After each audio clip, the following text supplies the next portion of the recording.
chapter for the Bhagavadgita series. So I'd like to a very warm welcome to all the participants of the Satsang today. The School of Ancient Wisdom is very happy to present this series by Dr. Hegde and team. And they've done a wonderful job. I think all of us have become better people in the process. And definitely I can say that as the chapters have progressed, we have noticed personal growth in our lives. So it gives me great pleasure this week to introduce to you all Apeksha ji and Ullas ji, another divine family, I can say, because we've actually of late been presented various chapters by family members. And so Apeksha ji and Ullas ji are Dharampati and Patni, and they will be presenting chapter 17 today. And they are students of Vedanta. That's how they would simply like to be introduced, apart from being husband and wife. So with great pleasure, I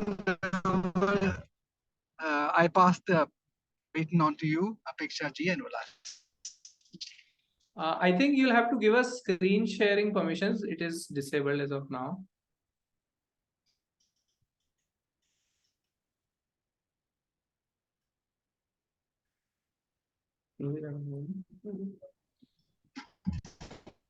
Namaste. Hi. I don't think we have screen share permissions. Okay, now we have. I have given. Okay, one second. Over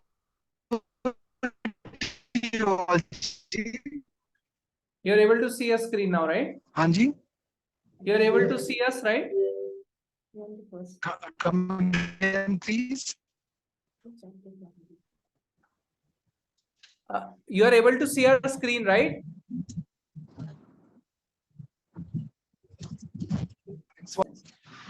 Are you able to hear us? You can probably start with the. Your voice is actually I'm able breaking. to see you all, but I don't see the screen yet. Is anyone else able to see our screen? Because we are doing screen sharing right now. Yeah, are you able to? We are able to see, we are able to hear you also. Okay. Okay. Okay, so we'll start the chapter 70. So Hari Om everyone. It's been a pleasure. It's a pleasure here to be presenting the chapter 17. So I'll be taking the first part and then Ullas will take over from where I'll end. So I'll be covering the first 13 verses here. So let's start the 17th chapter and I'll give you a small introduction. So chapter 17 basically talks about the lifestyle that a person should be leading. It talks more in detail. I know we have covered it in chapter 16 also, but chapter 17 actually starts with a question from Arjuna, taking on from the end of chapter 16.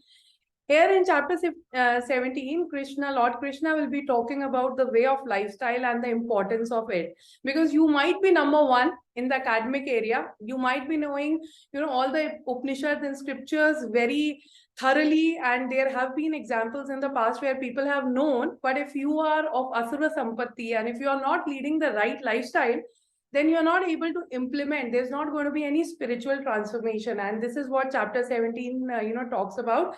The way of lifestyle one should have, so that once you live that lifestyle, you are able to receive the knowledge. And more importantly, after receiving the knowledge, you are able to retain and implement that in the life. So that's why this chapter 17, although appears to be very simple, and everything talks about just 3 parts like sattva, rajas and tamas, whatever we'll talk about, but is very, very important and is very practical also. And that is where, Bhagvadgita helps, is going to help everyone, because normally the question everyone asks is, how can we implement Bhagvadgita? And this talks about the implementation that we need to do in our life in order to retain the knowledge and then implement it and ultimately, achieve liberation. So we'll start with the first verse here, which Arjuna asks Lord Krishna. Arjuna Vachaha, Ye Shastra Vidhi Mritya Sraje Yajante Shraddhyanvitaha Tesham Nishtah Tu Kaha Krishna Sattva Maho Rajastam. So Arjuna asks, What is the status of those people who ignore the scriptural rules in worship, but they have a lot of faith inside them? They do all the pujas with faith. Is it sattva, rajas, or tamas? Oh Krishna, please tell me. The people who are scripturally illiterate and they are worshipping you with faith, where do they stand? And why does Arjuna ask this question? We'll just see. So all our scriptures are in Sanskrit. So, Arjuna naturally asked Lord Krishna, it is not accessible to all people. Everyone has a lot of obstacles also by which, by ways they are not able to study all these scriptures and are not able to conduct the pujas and the rituals that are mentioned there. But these people have a lot of faith inside them. They do all their activities with a lot of faith. So what type of Shraddha will that be? Will they achieve ever liberation? Will they be Sattvic, Rajasic, or Tamasic? Because this question is regarding Shraddha, that's why chapter 17 is called Shraddha Traya Vibhaga Yoga. And then it gives you a complete analysis of the faith of the devotee who doesn't know about scriptures, who is not literate in our scriptures. So, Sri Krishna answers this question. Trivida bhavati shraddha dehinam saha swabhavajaha satviki rajasi chaiv tamsi cheti tam shrinu. So Lord Krishna says, for all human beings, faith is threefold, as sattvic, rajasic, and tamasic. It is born of one's nature. Let us talk about it, because it's not easy to say, like, how do we, how do these people who are worshipping me with faith but are not following the scriptures, how do we classify them? But we look into it. So Shraddha, if it is scripture governed, then it's going to be, like if you have an AC or a TV at home, and if you read the manual, you are going to perfectly operate it. So people who are literate in scriptures, they are going to be, living the lifestyle where they can gain the knowledge, where they can, implement the knowledge. But these people who do not know about the scriptures, they are determined by their character. Their puja is determined the character that they have. And character is also of threefold swabhava. Sattvika, Rajsaha, and Rajsi, and Tamas. Similarly, character and faith is also threefold here. So if you're not scripture governed, then you are character governed. And this character, Krishna is going to talk in the next slide. So faith is also threefold, just like Sattvika, Rajsaha, and Tamasa. So let's talk about how this character, whether it is Purv Janma character you inherit, or your parents give you that character, or is it the lifestyle that you live over the time, your Sangati defines the character. So in the next slide, Krishna is going to talk about it. Sattva anurupaha sarvasya shraddha bhavati bharata shraddha mayoyam purshaha yo yashraddha saha evam saha. O Arjuna, for everyone, faith is according to his temperament. A person consists of his faith. He is definitely, certainly what his faith is. So we'll see. The faith and the temperament really matters of a person.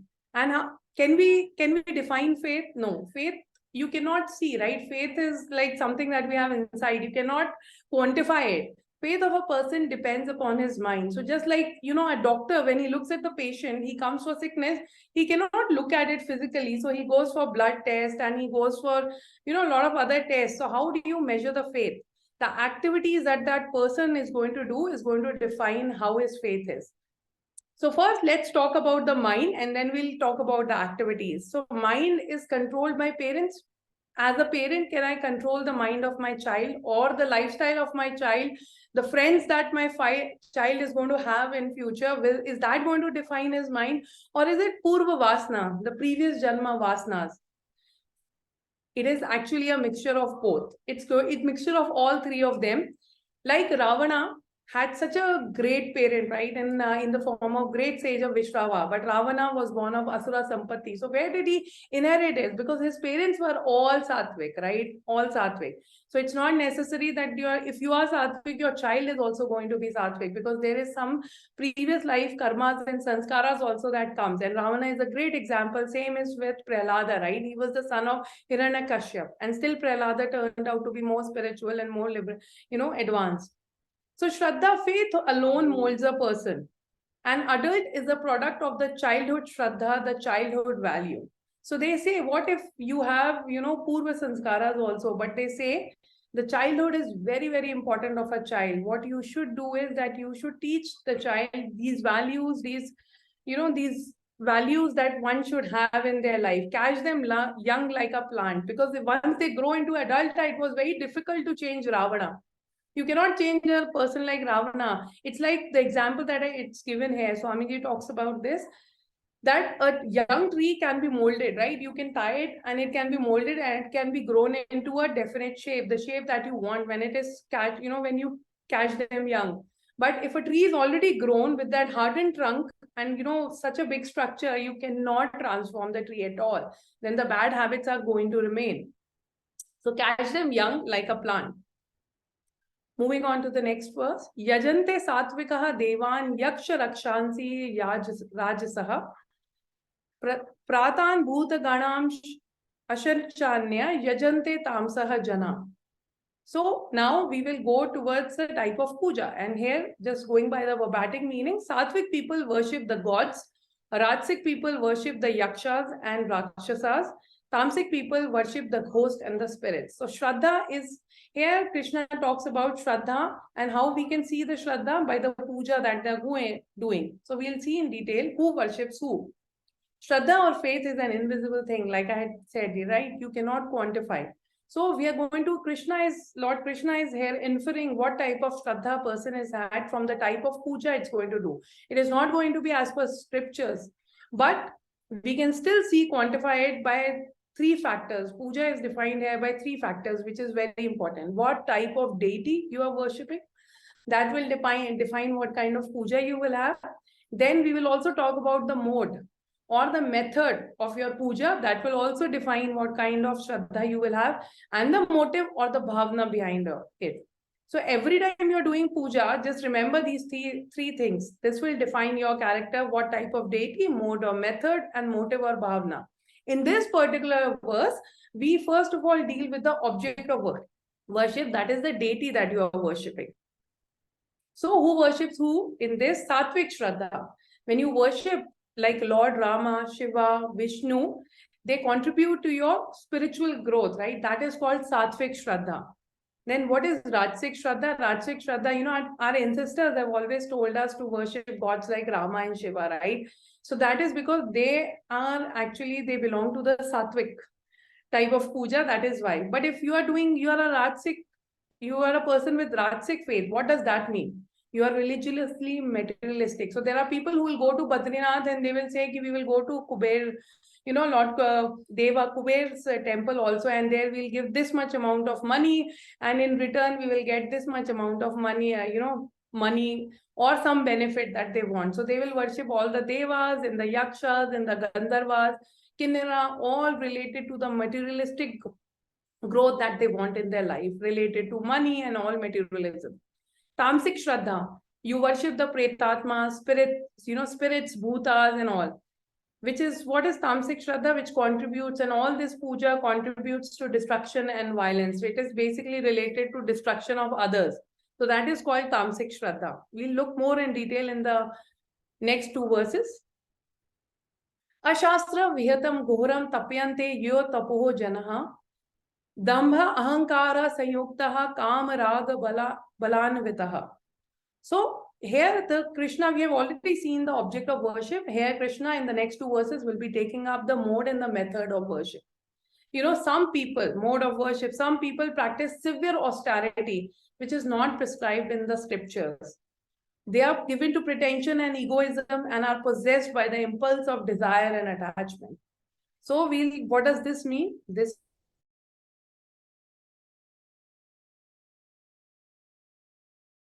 A spiritual person is someone who does not need anything for himself and works on his inner growth without expecting any result in return.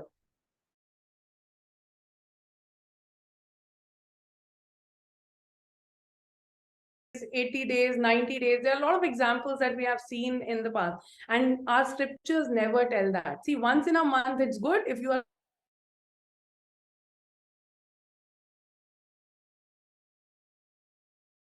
That is not the Sattvic puja that our scripture says. Rajasic and Tamasic forms of worships are based on the mode and motive. Rajasic and Tamasic kind of worship, they violate all the Shastric rules and regulations that we have. There is some people torture their body. Some people stay in Himalayas without the proper clothing. And Swamiji had given, one example where he was going to Himalayas and he saw a person always standing 24 hours. For months and together, his feet were swollen and, he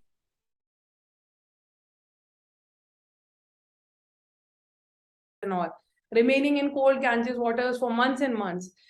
These people mistake this as tapat, but they are all ghoram and tamasic.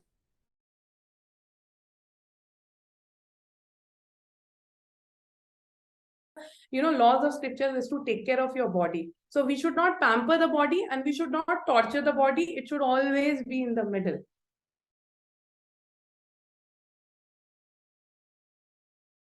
Gramam chetasaha ma chaivantam sharir statam tan vidha yasur anishya.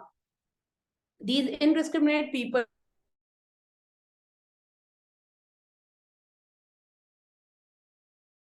So Lord Krishna is telling here, these indiscriminate people who goes for civil authority, torment the organs in the body as well as me who reside in the body, know them to be of asura resolve. So, and why do they torment these bodies? Have you ever wondered why do these people do? Because they do it for just one. The purpose is dhamma ahankara samyuktaha. Because of their publicity seeking for pomp and show to tell the people, I am a great tapasvi, I am a great saint, I have these siddhis.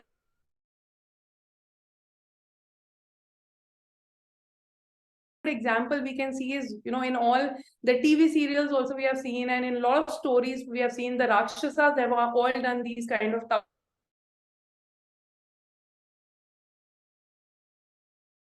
Will come and give them some boon. They will ask for amara boon, ki hum amar ho jaye, let's please make us amar, and then God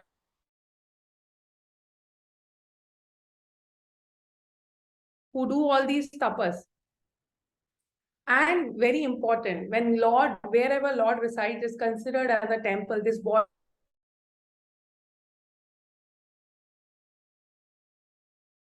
the God. Ill-treating the body is the violation of the duty given by the Lord in the scriptures, which is to take care of this body in the sattvic manner. Insult of the Lord who is seated in their own body. When we, when we do all this, when we torture ourselves, they're hurting the God inside. They're all of asuric sampatis. These are the devotees of asuric resolve, negative resolve, violent resolve. Some people will, hurt themselves violently to go under the tapas. It will come under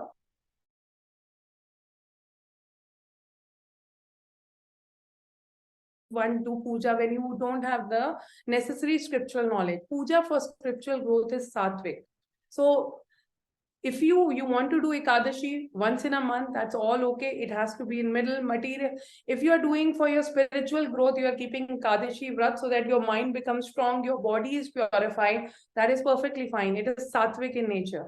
But if you are doing puja for material growth, where you are fasting every Monday and saying 16 Somvar rakhenge and we will get this boon in return, then it's Rashtric. And if you're harming others, be it humans, your own body, or other humans or animals, then it's called Tamasic. Master, not torture. This is the message that Lord Krishna wants to give us. Master your body, master your mind, master your inner power, master the will that you have in your mind, but don't torture your body. Torture should never be the intention, it should never be the intention. Mastery is the intention. Body is the first instrument of dharma, and our dharma is to take care of this body. The scripture clearly says, unintelligent people, they neglect the physical health.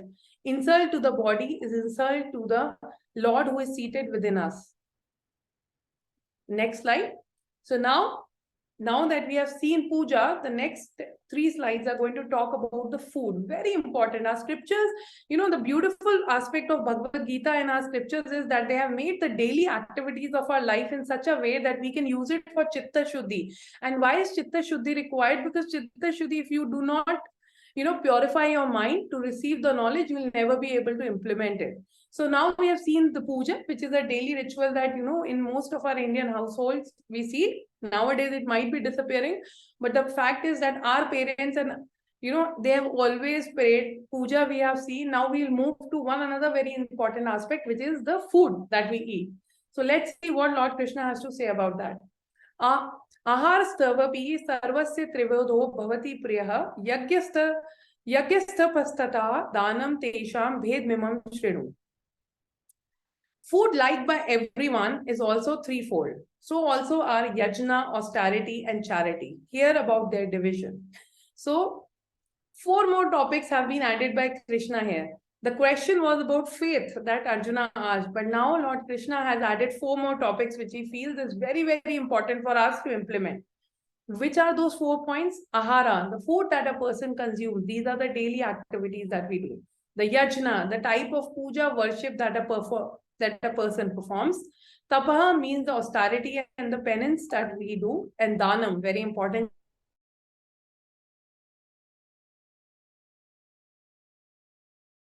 First of all, cover the food topic. Types of food.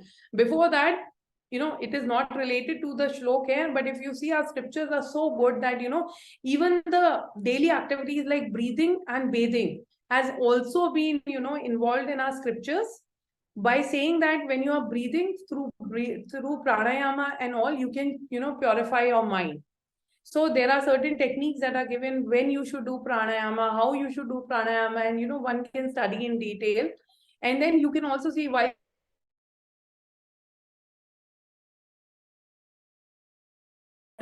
basically it says when you are pouring the water, all the papam that you have, gets away, all the toxin gets removed. And there's a beautiful prayer also shlok that you can, sing along with it. Ganga Cham, right? That is the shlok that is being sung. So they always say, doing these activities, remember God, and they will help in your chitta shuddhi. And now here, Lord Krishna is covering about food. So general rule. Sattvic person, a person who is sattvic by nature will naturally be attracted to sattvic food, sattvic yajna, sattvic tapas, and sattvic dana. Because as your mind is, your desires will be also for that. But the question is, what is sattvic food? Whatever the answer Lord Krishna gives is whatever food a sattvic person is attracted to. But problem is, who is the sattvic person? So we will see in the following verses who is the sattvic person. So here in this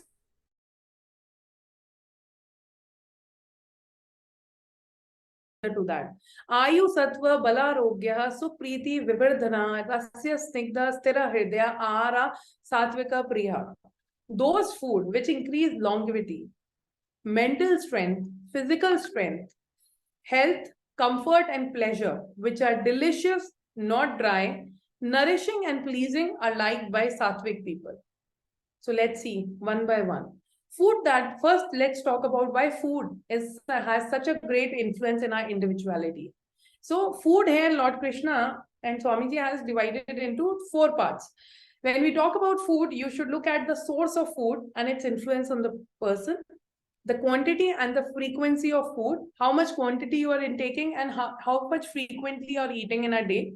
The mode of food is very important. Quality of food. These are the 4 things: mode of food and quality of food. These 4 things will define whether you have a sattvic food or not. Why food is important? If you are eating pure food, you will have a pure mind. You will be open to receive knowledge and grasp it and use it for your own liberation. Now, food, importance of food. You also have to understand. Normally, nowadays we only talk about vitamins, how much nutrients it has.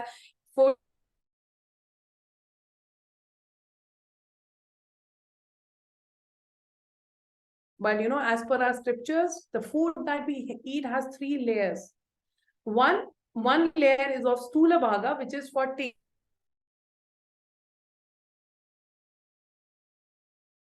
nutrients and the calciums and the vitamins that we talk about, proteins we talked about. The third important aspect that, our kids and not everyone knows about is the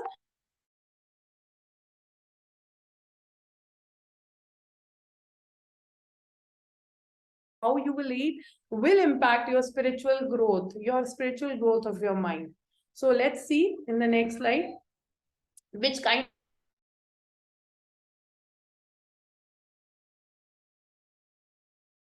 Ayu means longevity, the food which increases your age. Sattvam, which increases your mental strength. Balam, physical strength, which gives you the proper physical nourishment.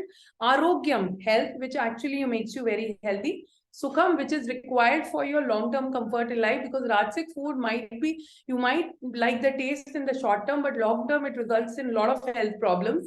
Rajasic and Tamasic both, food results in a lot of problems. Preeti, comfort and happiness. Rasya, delicious or sweet. Sweet in moderation, you'll be surprised to know sweet in moderation is considered sattvic in our scriptures.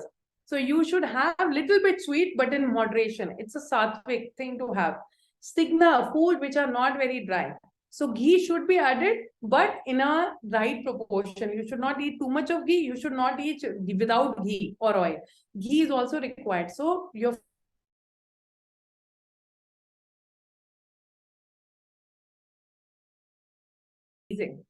there's a misconception in the West that vegetarianism is not good. It's not tasty. It's not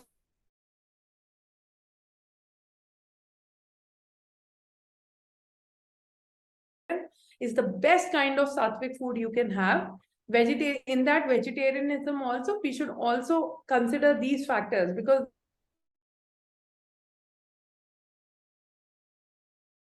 rajas and tamas in your body. So you should know all these points that I've just talked about. If your food delivers in all this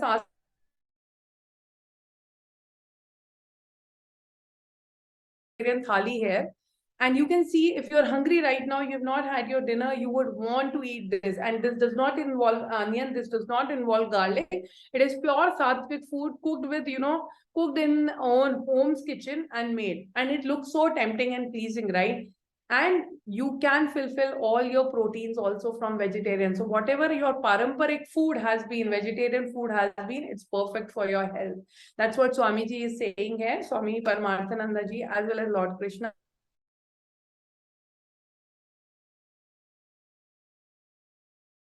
Food which is Rajasic food. Let's see what is the Rajasic food that we are talking about. Katva, Amal, Lavana, Atyushin, Tikshna, Rukshu, Vidahina. Ahara, Rajasya, Shtaha, Dukha, Shok, Kama, Kamyaha, Pradaha. We'll see. Those Rajasic food we are talking about now, those foods which are very bitter, which are very sour, very saltish, very chilly, hot, very spicy, very pungent, very dry and burning, which will cause pain, sorrow, and disease, are liked by Rajasic people. So what are these food? I'll give you an example to start with. You go in, especially like in a state like Andhra Pradesh, not to offend anyone, but I know certain chutneys and all are so spicy that if you eat it, I have eaten it myself, I had tears.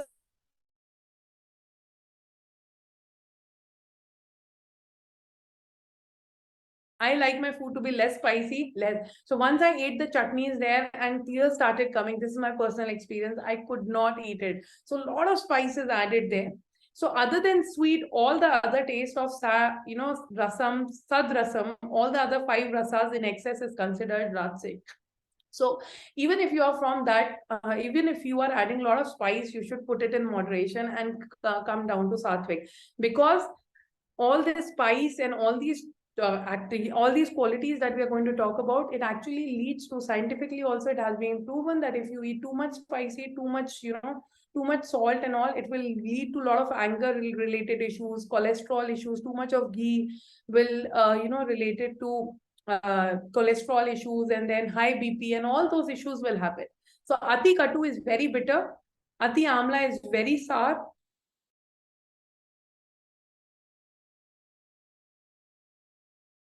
We do not eat very hot or very cold, but in cold places, if you will go, they'll, bring this extremely hot rice and all for you to eat, and people will gulp it down. So you should not have very hot and very cold also. Ati Tikshna, very chilly, like I was talking about the chutneys. Ati Ruksha means very dry, or too much, too much not dry is also not good. Vidahina, which burns or corrodes the inner organ. So for example, some people will eat in mustard oil, they'll put garlic and red chili, and then they'll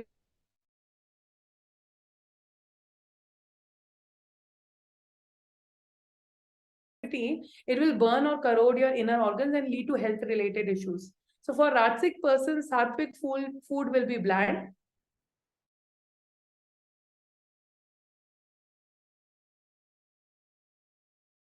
Out of my eyes. What is long-term effect? If you eat too much spicy and too much, all this kind of food, you can have ulcer, you can have high BP, you can have other diseases.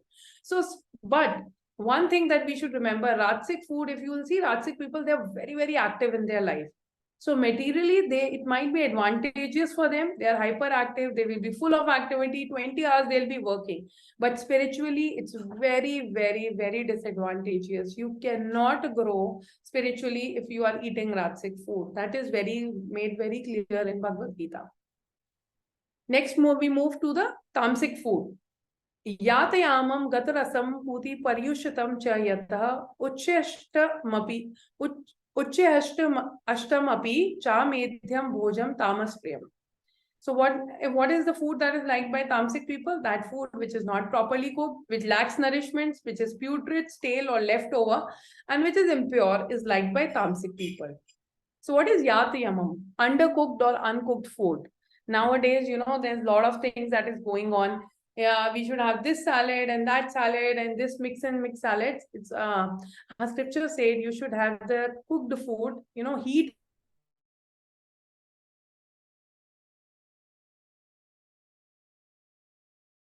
is actually required to remove the germs, the right amount of heat. Overcooking is also not prescribed. You should never eat overcooked food. You should eat food which is rightly cooked, not undercooked, not overcooked. You should, why? Because that heat takes away not only the germs, it also takes away the spiritual toxins that are there, right? We talked about food has 3 layers. The last bhaga that we talked about, which is required for the spiritual nourishment.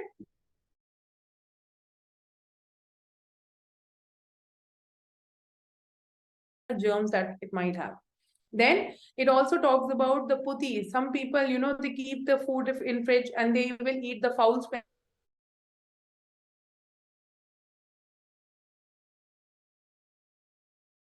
The food that is kept overnight outside the fridge. All right, that should never be kept overnight food. It loses all.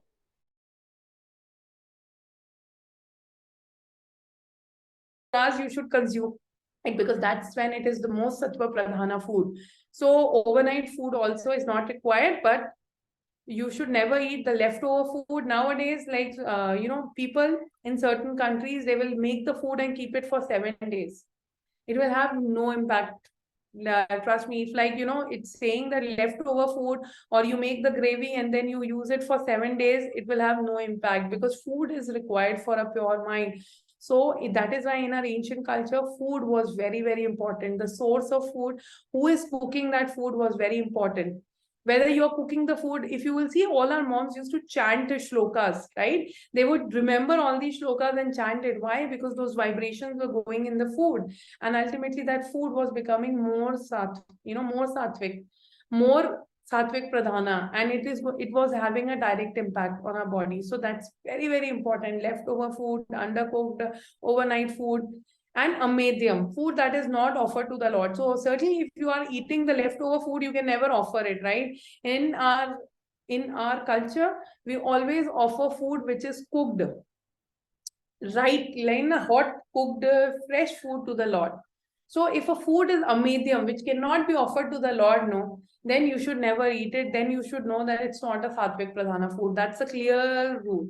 If you have cooked food and it is you cannot offer it to the Lord, then remember that it's a tamasic food. So very important, like source of food has to be very important. Your method of eating the food is also very important.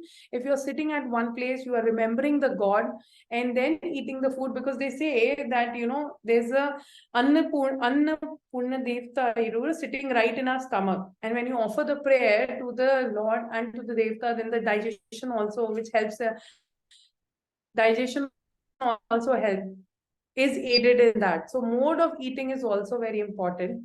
Method of eating, when you are eating, with the sunrise, after the sunrise, that has also has a very, very important role in our scripture. So, these are certain things. Food, if we detail, there are a lot of books written in it. So maybe, if one really wants to understand, food is not the only thing required for spiritual upliftment or liberation, but food is a very important part to reach there. That is what is being said here.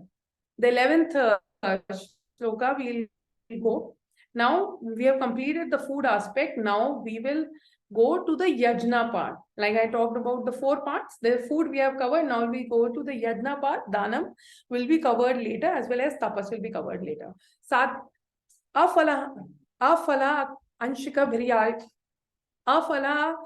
So I just go because of the time limitations. I think Ullas just told me that a lot of time has been there. So I'll just go very quickly. Sattvic yajna is that which is performed wholeheartedly according to the scriptural injunctions by those who are not desirous of the result, with the resolve that it should be performed. So we look at the 3 types of yajna here. The yajna is the activities that is performed by one without expecting any results and for your inner growth is called sattvic yajna. So any puja that you are doing and you're not asking anything in return from the god for materialistic benefit, any japa that you do in the morning, any dhyanam, without asking for anything, asking for anything in return, when it is practiced with total commitment for your inner growth, is called sattvic yajna. So very, very important is that you should not desire any result. You should not ask for anything. Any activity that you do for your inner growth, that whatever you're doing is going to make you grow from inside, make you more mentally strong, make you receive more steady, systematic knowledge in a very open way and then implement it, then that is called sattvic yajna. So we go to the 12th shlok. Abhisandhaya tu fulam dambha arthamapi chaiv yata ijyate bharat shreshta tam yagyam vidhi rajasam. O Arjuna, know that yajna which is performed expecting a result and also for the sake of show to be rajasic. The activity that is done where you concentrate on what I will get out of it, then that is a rajasic yajna. You'll see in puja also, rajasic puja will be, which is, a lot of noise will be there, all those religious, religious blare, you'll be chanting very loudly and all. That is called, a lot of noise is there. That is rajasic puja. Tamasic puja is hurting others. Even sattvic puja is something which is done with yourself. You're sitting in silence, you're sitting somewhere and just focusing on your inner growth, on your inner universe that you have. So in sattvic karma, you concentrate on what I give. In rajasic karma, I concentrate on what I get. So if I do this activity, how much materialistic benefit will I get? Will I be, getting this and this in return? Will it help me this personally? Will it help in my, appraisal? Material success, when we go for material success, that is rajasic success. You get more and you give less. But spiritual success is just completely opposite. You give more and more, and you take less from the society because you are very happy and peaceful from inside that whatever is given to you will be given to you. God is very kind enough. They also say in our scriptures, when you think that you are smart enough, like there's a story which is being told, I'll quickly tell. In a village, the king asked everyone to donate 1 glass of milk. So everyone comes and, so that they can give it to Lord the next day, and they had certain goal in mind. So what they did was everyone started. So one intelligent person comes and, puts in 1 glass of water, thinking that nobody will, notice. But everyone started noticing, and the next day that the whole, the area was filled with water only. So they say Lord is even more intelligent. If he sees that you are not giving more as per your capacity. See, in our Shastra, they say that, you can give a cow, give a cow. If you can give a banana, give a banana. If you can give 1 rupee, give a 1 rupee. Based on how much you can afford. But if you can afford a cow and you're giving a 1 rupee, if you're becoming that smart, then God knows you're becoming that smart. He will take away in future or some other time, he will take away all that you had. So that is also written in our scriptures. So we should always, think about give more and take less. That should be the goal of every activity that we do. Now we go to with the tamasic yajna. They call that yajna to be tamasic, which is contrary to the scriptural injunctions, which is without food, cooked for distribution, without proper mantras, without proper dakshina, without faith. Vidhihinam srishtannam mantrahinam dakshinam shraddha viharatam yagyam tamsam parichakshate. Tamasic yajna, if you want to give a cow, see, this is the example that I gave. If you want to give a cow, and if you cannot give a cow, give a coconut. If you cannot give a coconut, you can give rupees 1.25 for people who cannot afford. Very important for people who cannot afford. But if you can afford, do go into Dhanam without expecting anything in return. Without, they say, neki kar aur kuein mein dal. That is a very important. Whenever you do any activity, you should do without thinking of, okay, what publicity will I get out of it? Tamsa yajna is in which voluntary contributions and shraddha are not there. The shraddha that we do is for our own chitta shuddhi. So what are the lessons that we have learned in the previous 3 verses? I've just summarized it here.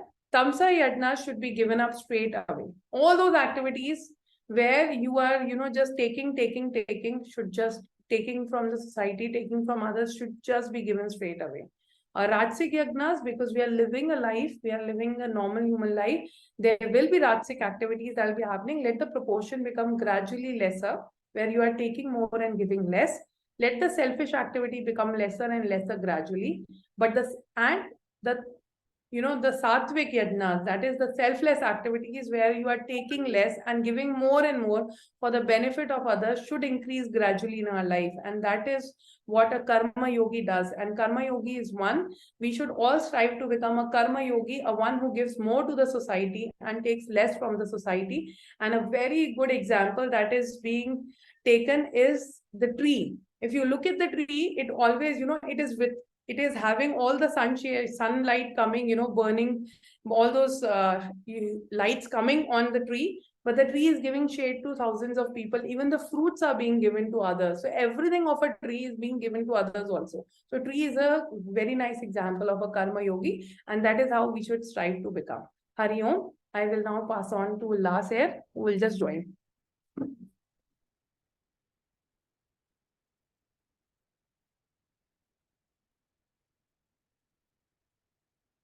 Hari Om. Shri Gurubhyo Namaha. Thank you, Preksha. We'll just take from where she has left, and I think we have covered 3 things. One, Shraddha, which was asked by Arjun himself, and then Lord Krishna thought like he wants to add 4 more topics. So we have already discussed Ahar and Yajna. Now the remaining 2 topics, Tapas and Dhanam, is what we are going to discuss even more. So what exactly is Tapas, and what are the types of Tapas that we are going to discuss? So tapas is anything which is like an austerity. And an austerity is, as I have mentioned here, self-motivated mastery over self. So first of all, it is self-motivated. It does not have to be a compulsion from somebody else, or just because it is written in the Shastra, or just because I have n number of other things. It is self-motivated. I should know the value of tapas. Why am I doing it?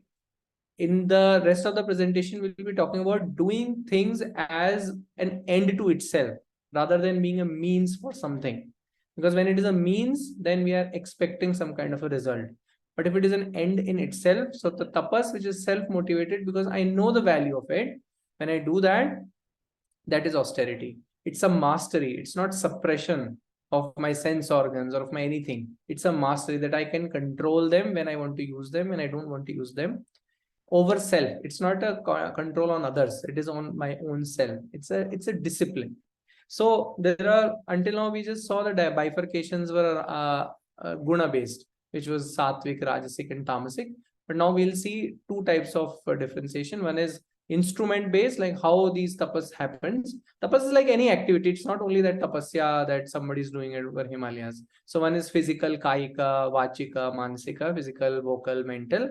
And guna base is again sattvic, rajasic, and tamasic. And in the next 6 verses, this will be covered. So let's just quickly see that.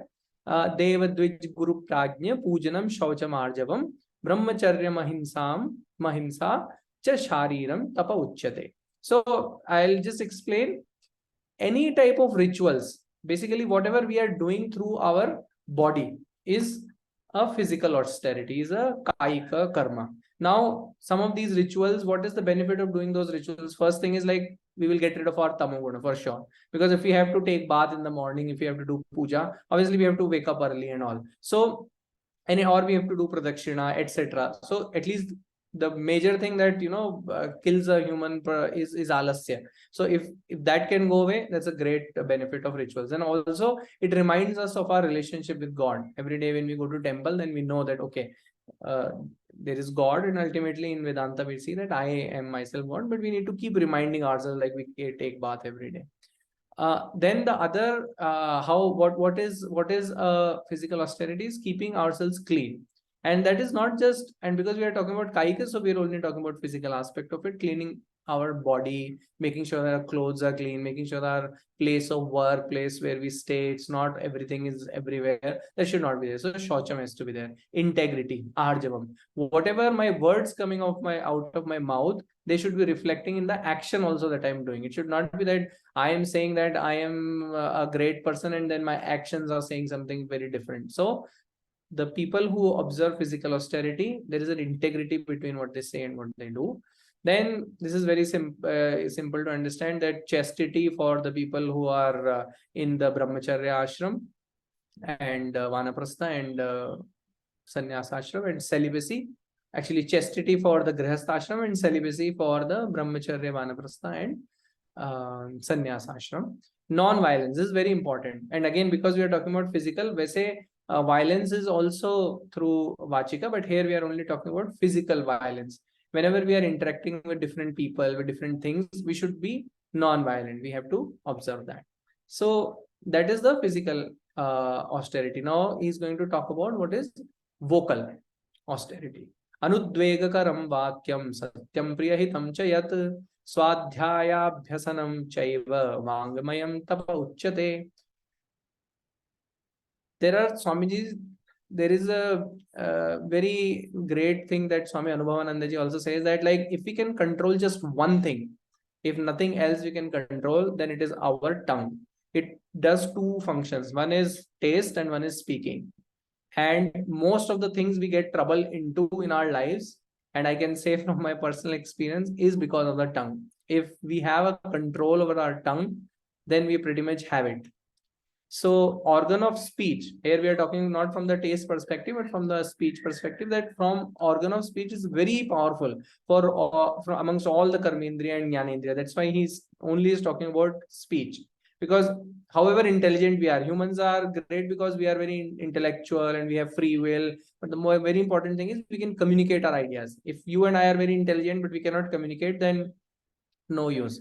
We can share scientific discoveries, but words are also so powerful that they can help others or they can harm others also. So how do we observe oral austerities? We need to speak less. And only when there is a listener present, not because I want to speak. We should speak only when there is a listener. Somebody wants to listen. More often than not, we just want to speak. There is nobody listening. They're just waiting for their turn to speak. So at that time, just don't speak. So what type of speech also it has to be? Anudvegakaram. Anudveg means somebody which can hurt somebody. We should not speak words which are hurtful. There is no benefit of that.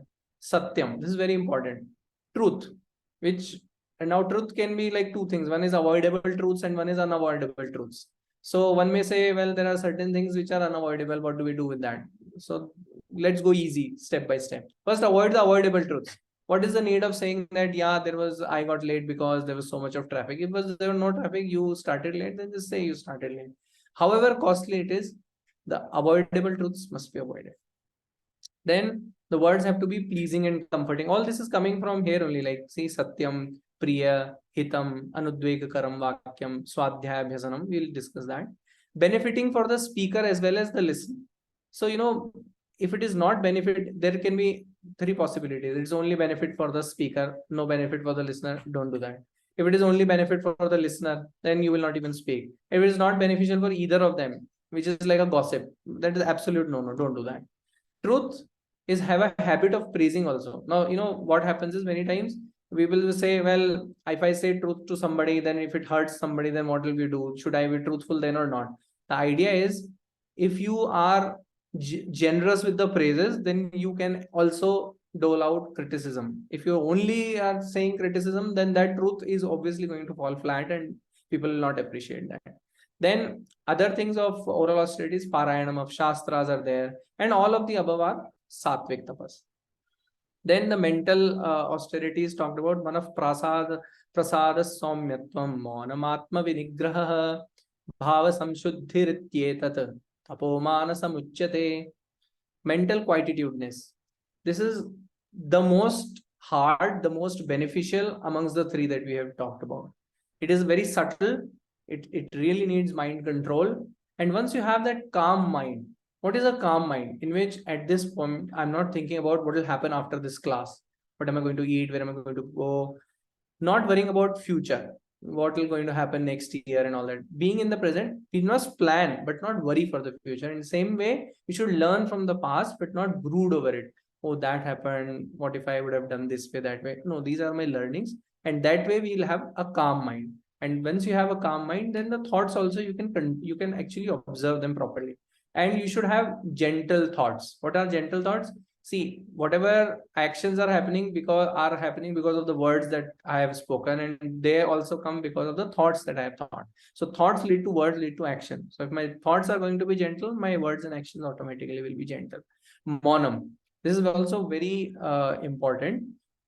One might think that it is a vocal thing, but unless I have control over my thoughts, my words will obviously come out. And monam also means that while I'm quiet, I'm observing my thoughts. It's not that I'm just they're just coming one after the other, and I don't have to label them good or bad, just observe them. That is monam. Thought discipline. We need to encourage positive thoughts and discourage negative thoughts. Purity of motive. It should not be that I say something but in my mind I have some hidden agenda. I am trying to slide through underhandedness and all. We should not do that. So we have seen the three types of austerity from instrument perspective. Now we'll see it from the guna perspective. Shraddhaya paraya taptam tapastatra vidhim trividham naraihi aphalakankshibhir yuktaihi satvikam parichakshate. So there are threefold austerities, as we have seen. In physical, oral or mental activities, these are all done with discipline and not for the desire of any particular result. Now, this is very important. Again, we have seen this so many times in Gita, like Karmanyevadikaraste and all, where the thing itself is an end to itself. It's not a means to get to somewhere. And it's done with proper discipline, how Shastras have told us. If you do it in that way, then all these activities become Satvik Tapas. And we are doing it voluntarily. It's not because I have been forced by somebody or my father said so, or I'm being, under pressure of, even Shastra's pressure is also a pressure. I must understand the value of it. Then I'll do it by myself spontaneously. Doing the actions not as a means to some end, and follow dharma for the sake of dharma. We are dharma not to get even moksha, because that is also an end result we are looking. Dharma in itself, that's why there are 4 purushartha. Artha, Kama, Dharma, Moksha. Dharma is itself a purushartha. You don't have to do it for moksha only. Then we are going to talk about Rajasam, Satkara, Mana, Puja. Satkara, I'm trying to do it for my own praise. Samman, somebody does my puja. Tapodambhena, Chaivayat. And I'm having all my, great abhiman and dambha that, oh, I'm such a great person. Kriyate tadiha proktam Rajasam chalamad dhruvam. Now, this is practiced by immature people. Mature people, they're doing it just for it. Immature people are doing it for some kind of a benefit coming out of that. There is some reward coming out of it. If I tell truth, people will like me. People will say, oh, what great person he is. I'm doing it as a means, not as an end. I'm interested in praise. Now, but what happens is all these benefits are worldly benefits. And the problem with all the worldly benefits is they are indefinite. You never know when they will come, when they will go. And for sure, they are fleeting, they are perishable, they will not last forever. So ultimately, if I am rejoicing in those benefits or those pleasures, then it is going to go away sooner rather than later. Then we are going to talk about tamasic. Muda grahen atmano yat pidaya kriyate tapaha parasyot sadhanarthava tat tamas samudahartham. That austerity which is practiced by the torture of the body, we had seen earlier also.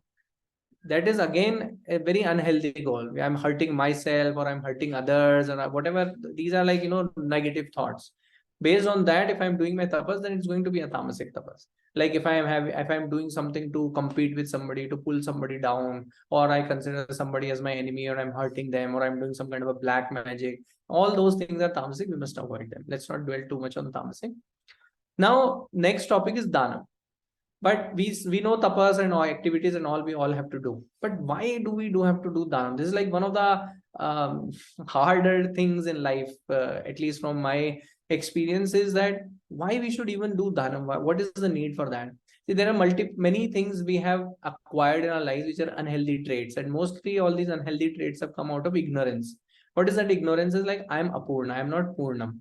When I say aham brahmasmi, so I know I am Brahman. That part I am only we know, but Brahman we don't know. That has not yet come into our nishtha. So what happens is we think like I am there and I am existent and I am conscious, but I am the full bliss and all that I don't know. So I'm always insecure.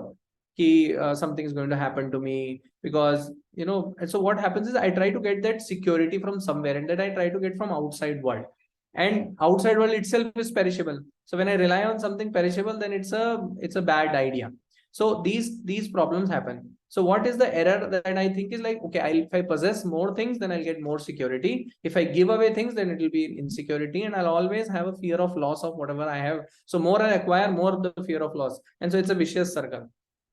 And also another problem that happens is causes social disorder. Rich becomes richer, poor becomes poorer. If on the other hand, if rich people donate, then there is a equanimity in the society. The point is not to go into like socialism or communism, but rich people out of their own volition, if they give, then it is a good social order maintenance. Holding things increases insecurity, that we just saw. So what is the first step? Obviously, the ultimate thing is to have the jnanam. But the first step is to how to shake ourselves. Like two-step is practice giving little bit, so that we know we feel less attachment with the things that we have. Preparation, and it will also be a preparation for the final sannyasa. Tomorrow we'll have to give away with our body also. So if we'll have too much attachment with the things, then think how much attachment we have with our body. And so it will be extremely painful when we have to leave the body. So if we start practicing from now itself, then that final sannyasa will be easier. So start relinquishing small things is the teaching here. We have to all follow. Start with a few rupees or few minutes, or even some smile also we can give away to people. That will be great. So then tomorrow it will be easy to. So we always have a fear. If I am doing too much of bhoga, I have a fear that I'll get a rogue. If I have too much attachment with my body, I have a fear of yama. If I have too much attachment with power, then I will have like some enemy is going to come. So give away, don't hold on to things. That is the whole thing about dhanam. Again, we are going to talk about that it is of three types. Let's just quickly get into that. Sattvic dhanam is the one which is again as an end, not as a means to something. It is not like generally when we go to God also, we treat God also as a means rather than as an end. We sign a MOU that if you give me this, then I will give you that. God, I will offer you 1,000 rupees or whatever. So without even expectation of gratitude, when I give a dhanam, I should not be expecting that at least that person is going to say thanks to me. It's not that, forget about expecting that he will also do something in return for me. But even thanks also we should know. If anything comes in return, just a byproduct. It's okay. It's not that I'm doing it for that. If it comes, then it comes. And also what is important is, as we see here, deshe kale cha patre cha. It has to be done in the right place, at the right time. It should not be that in Chennai we are donating shawls. It has to be in the right time. It has to be the right person. So we should not give to the organizations which we know are not going to help others. So there are so many places we should do our research. We should give it to the right path, the right person. And we can give anything. It's not necessary we have to give money only. We can give our time. We can do some kind of an effort. We can even just pass by people, and if we smile, that's also a dhanam. Now, what is the Rajasic Dhanam? Again, as we saw, that was being done for not for any result or anything return. This one is done for some kind of a return. Yattu upakarartham. For that upkarartha I am doing. Phalam uddishya va punaha. Again, I am doing it for getting some phal out of it. Diyate cha pariklishtam. I am having very much of a reluctance in giving also. That is also Rajasic. Tad dhanam rajasam smritam. That dhanam is called Rajasam. It is a means, but for getting some kind of a worldly benefit. It's against my will. I'm giving through reluctance. But it's still better than not giving anything, right? Now the tamasic one is adesha kale. We saw the right time, right person. It is adesha kale, wrong person, wrong time. That dhanam apatrebhyascha, to the wrong person diyate. Asat kritam avajnatam tat tamasamudhartam. It's the same thing, that if we give it to the wrong person. Now we have to reduce the tamasic one. We have to do a little, the tamasic is the worst. Then the rajasic is there and sattvic is the best. But even tamasic dhanam is better than no dhanam.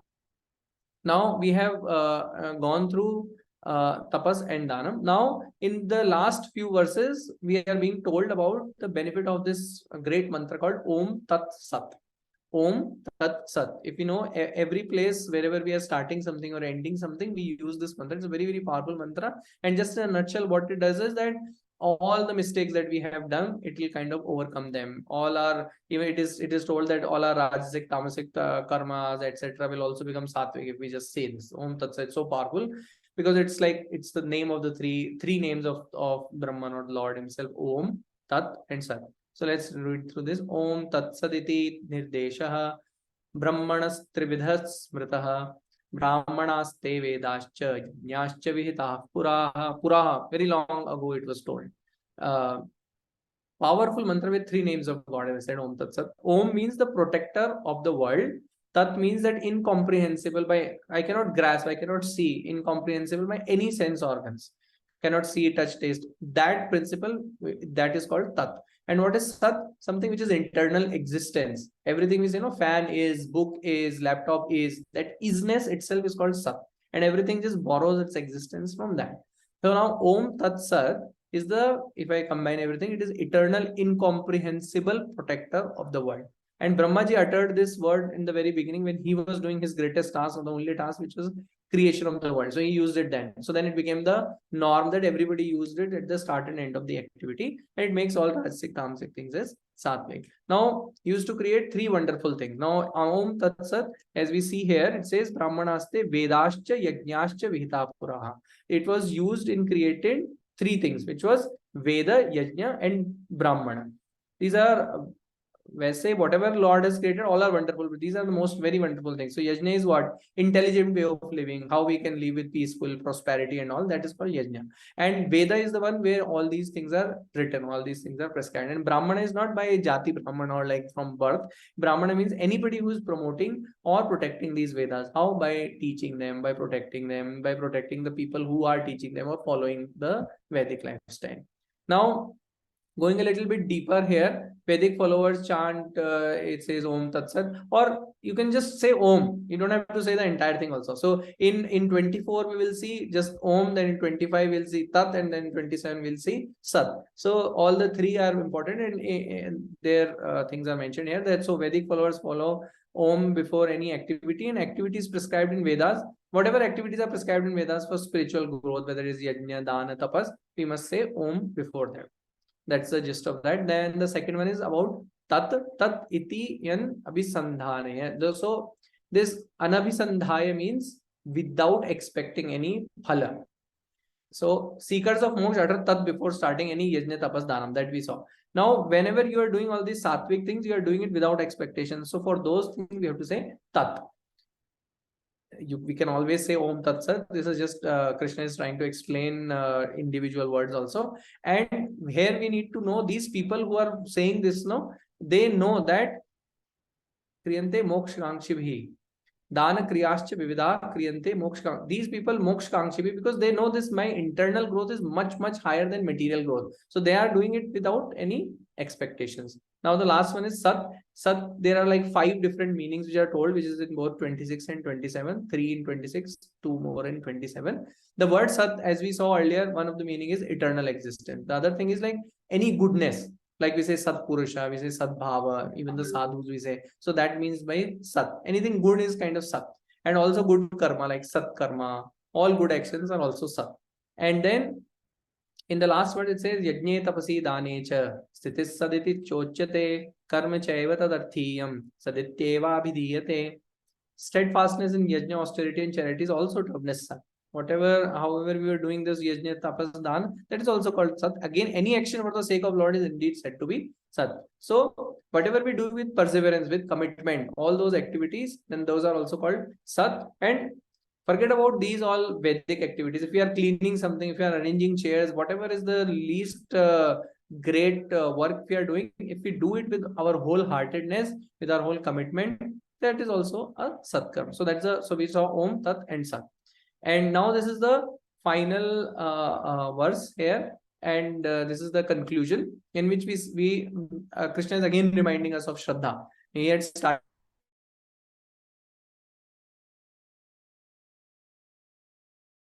tapas taptam kritam chayat asidyat asadit yuchyate partha nacha tat pretya no iha. So he says anything done without shraddha, ashraddhaya kutam dattam, whether it is tapas, whether it is that, whatever is the karma you do without shraddha, without that full willingness in it, it is asat. We saw what is sat, this is asat. Whether it is oblation, whether it is dhanam, charity, whether it is austerity, tapas, any worldly activity if we do without our heart in it, it is an asat. Even a noble karma done without heart,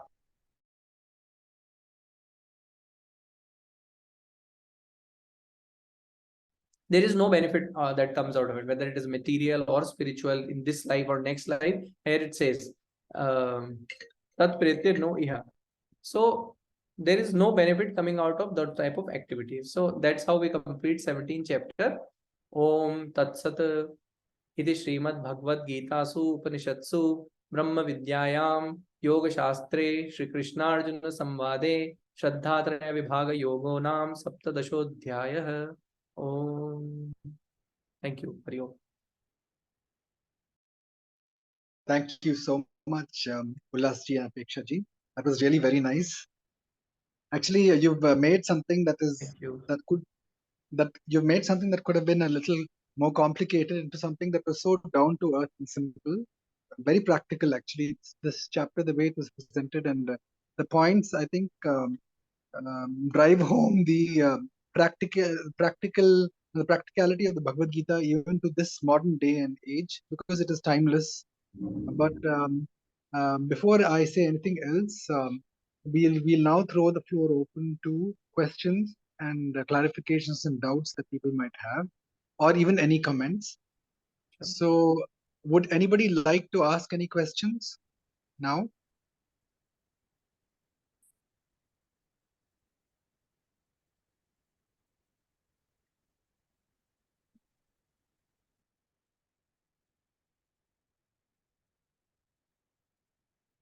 Okay. So far, I think people are absorbing a wonderful presentation.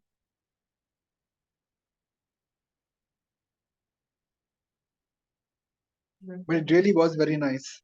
Thank Yes. you. Thank you. Thank you everyone for it. Thank you. Most welcome. Cool. So, any questions, anybody?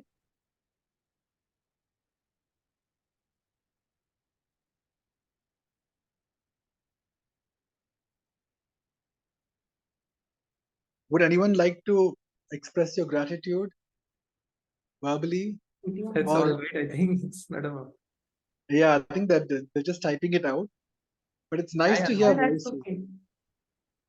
You know, it's nice to hear voices because many times it feels like you're speaking to a blank screen. When I know people are really very grateful and I'm happy sure. to. So, yes, but it's always nice to sometimes connect with a voice or a face, a video. Sure. You know, Yes. Yes, yes. I must say,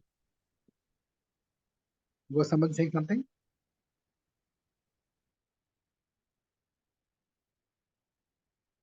So I must say that you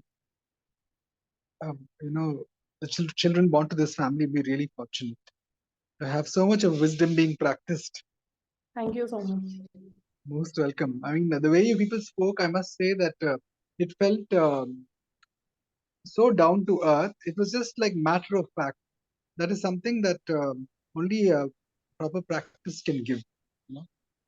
And Still it- practicing. Still Long way to practicing. go. oh yes, yes, definitely. Yes, We it all- was very simple and so beautifully and effectively put. Thank you so much. Thank you so much. Thank you so Yes, much. indeed. Still practicing. Every day is a new lesson. In fact, it's a pleasure that we were given this opportunity, because this, gives us an opportunity to go through the knowledge once again, and it's all about repetition, right? We think we know everything, but it's like bathing, right? You have to bathe every day to keep yourself clean. That is the truth with the spiritual knowledge also. You have to actually, go through it every day, the same points again and again, to make sure that this mind, becomes ekdam shuddh. Very true. Yes. I think Revati ji was saying Right. something. Yeah. Please speak up, Revati. Just wanted to say thank you. Thank you. That was Were you wonderful. saying something? Yeah, just really, really enjoyed that. Thank you. Thank you so much. Yeah. Like he said, so Really, simply I put, really, so well explained. Thank you so much. Thank you so much. Thank you so much.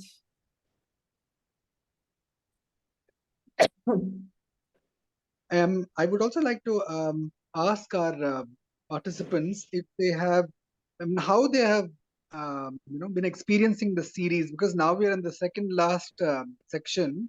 Next week is the 18th and the last chapter of the Bhagvadgita.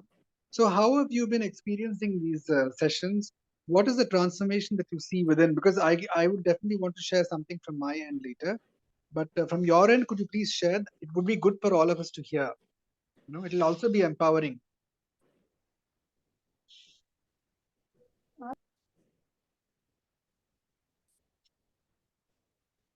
Would anyone like to share about the transformation they've experienced through these last 17 weeks? Have you experienced any transformation at all? And it's okay even if you haven't.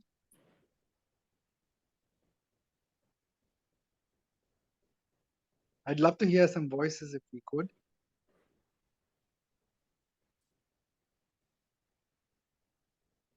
Okay, I think people are just gently, being grateful and they're absorbing whatever you've said today. But from my end, Apeksha ji and Ullas ji, I must say that at the moment I'm in the temple town of Tirupati. Vibrations are really wonderful here. I was coming back from Kalahasti to Tirupati actually when the session started, which is why at some point you lost me for a brief moment. But I was glued to whatever you were saying. I mean, I forgot that the car had reached the lodge and I stepped out. I was literally glued to it because it was so, not only was it very practical, but I experienced, even subtly, I experienced myself becoming a better person, becoming more stable. Even as you spoke, I felt myself becoming more stable because I suddenly felt an increase in that experience of being with Sattvic people. That was the kind of power and energy you brought to today's session. And I'm going to take this away with me definitely. Not only in the different aspects of food and also in our behavior, whatever you discussed about it. It has definitely given me value, especially when you said speak with people in such a way that if you must criticize, also appreciate them abundantly. If you must criticize that much too, and it was really amazing how these words of wisdom have been written all those years back and are perfectly applicable even now. Thank you so much for that. Really, thank you so much, and I'm so happy to know that the families coming and sharing. It just makes the family so much stronger if all of us are practicing or at least seeking, and we collectively add to the strength of the world, because the family is the subset, and a strong family makes for a strong civilization. But more than that, thank you so much for strengthening this family of the School of Ancient Wisdom. We can't say enough to express our gratitude to Hegde ji and his wonderful team. I'm so enamored that I really want to associate with this team going forward, more and more. And the kind of energies you bring to our the Thursday satsangs that we look forward to are extraordinary. Thank you, and God bless you so much. Thank you so much. Thank you so much, everyone. Thank you. It Thank was a you. pleasure. Thank you. Thank you. And on that note, let's go on to the Loka Samasta. Would Revati ji want to say something? No. Okay. So let's go on to the Loka Samasta. As is traditional in the School of Ancient Wisdom, we remember all our loved ones.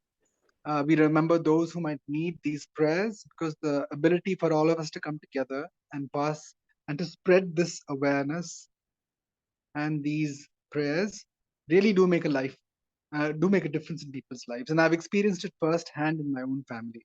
Okay. Also, please do remember those in joy ingratitude, and those who it's not only those who are in trouble, but even those who you just want to spread love and awareness to. Please sit straight with your back, neck, and head aligned. Take a deep breath and let go. Center yourself within. We are all a point of light, a soul, and not this body, and we are all part of one source. Loka samasta sukhino bhavantu.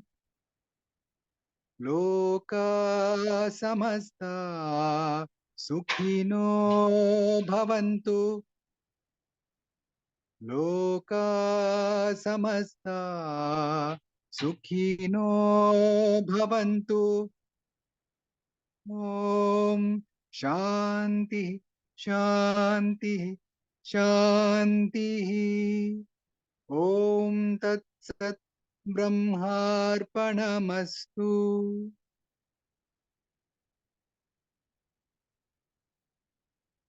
Thank you, everyone.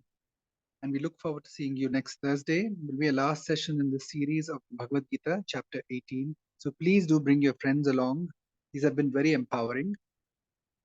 So on that note, God bless you all and good night.